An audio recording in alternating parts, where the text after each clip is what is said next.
Hey, what's up guys? In this video we're talking landscape photography color, and specifically in the topics of planning, locations, weather, and even emotion of landscape photography color and how you can use it best in your photography so that you can really take your photos to the next level. We're gonna get into all this right after this.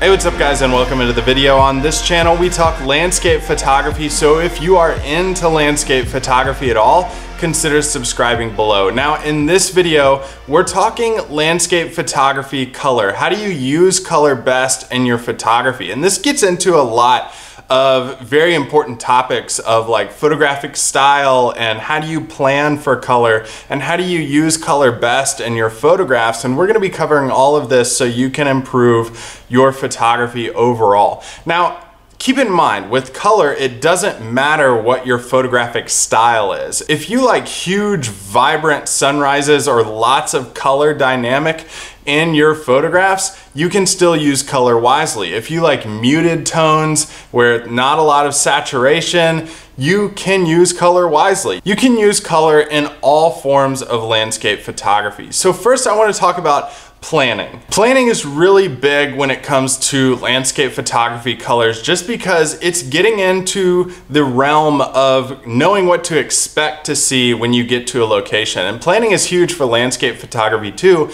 because you want to be sure you get to the right places when all of the right things happen. Like sunrise happens here, sunset happens at this time. You want to be sure you plan everything out before you get out into the field for a successful shot. Color is the exact same way.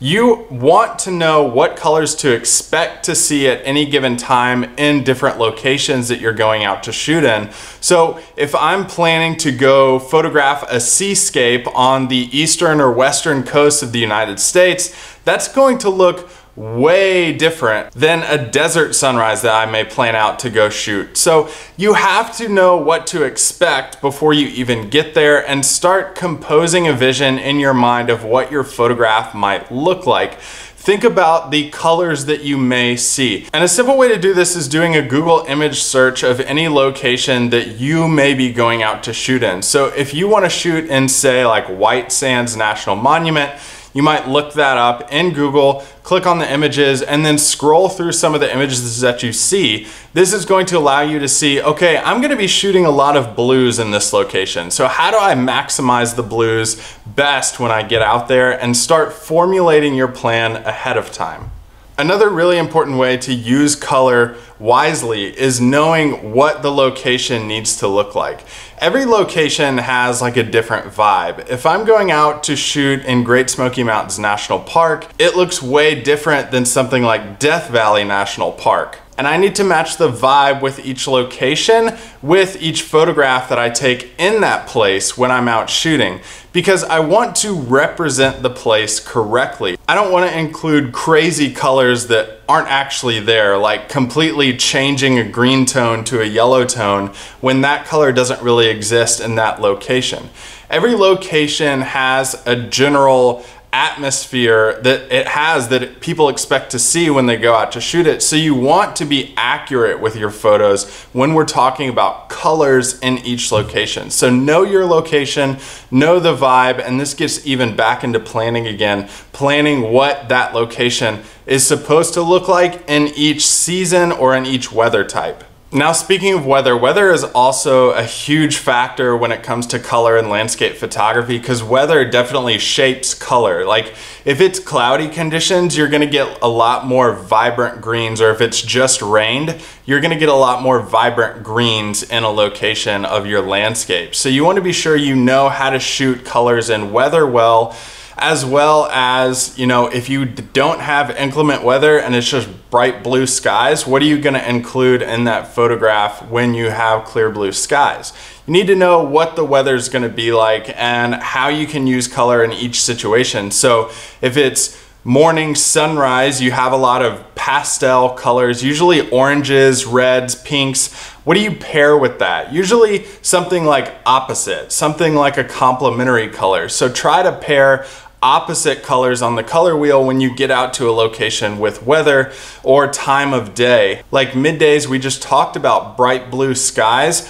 I want to include a lot of stuff that's going to offset that blue. So like this photograph with a lighthouse in Maine, the White House is really white and has some reds on it.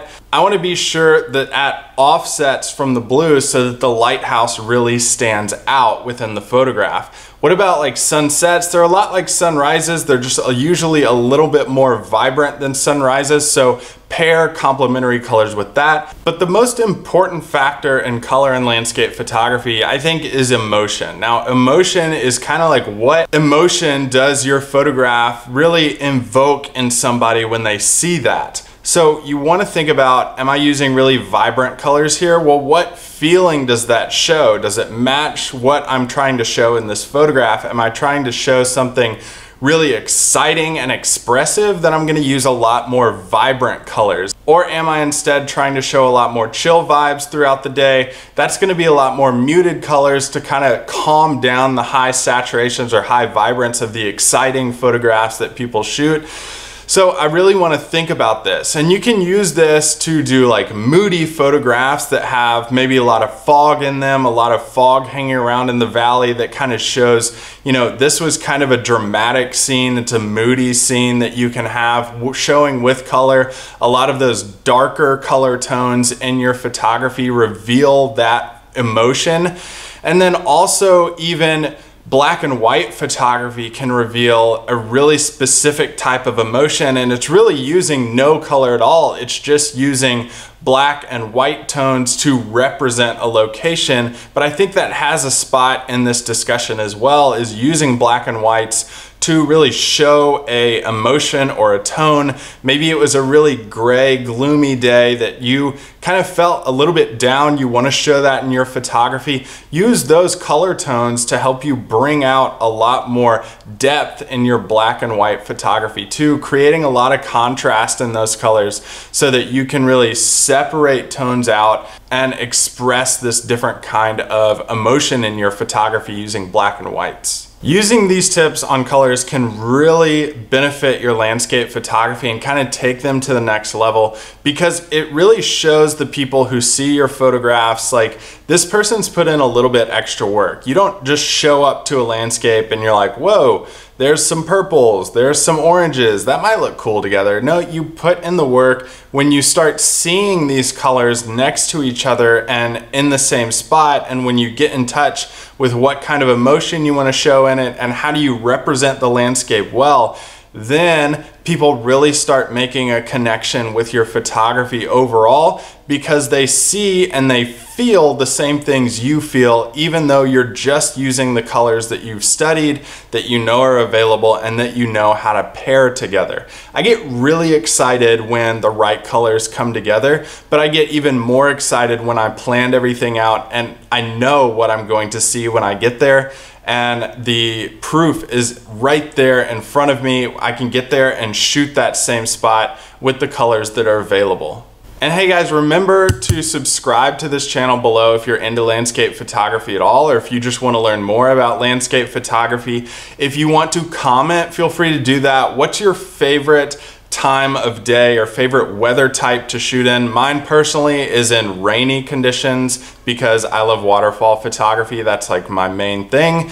And if you like this video, hit the thumbs up, because that really helps the channel out and really gets the video and the message out to more people. Thanks so much for watching, guys. I'll see you in the next video. Until then, keep shooting.